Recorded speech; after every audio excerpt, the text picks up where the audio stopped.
Hello guys, good morning, good morning. Ito ang alaga naming itik.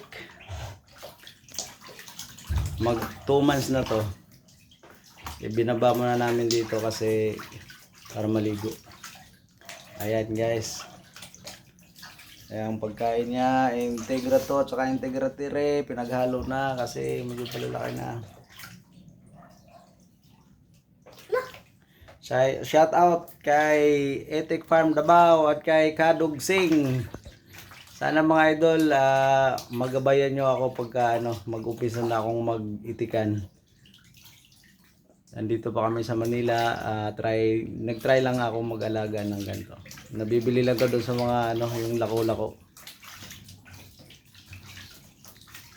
Eh gusto ng mga bata kaya sinamantala ko na din gawa nung gusto kong mag-try talaga mag-itikan kaya yan, ito ang umpisa.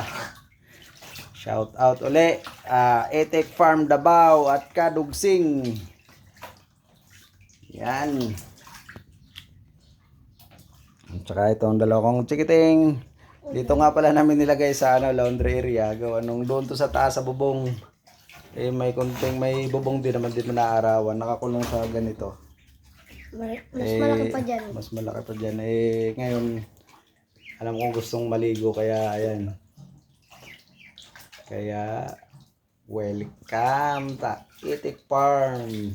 Uy, na-jumps. Kuya Lens Etik Farm.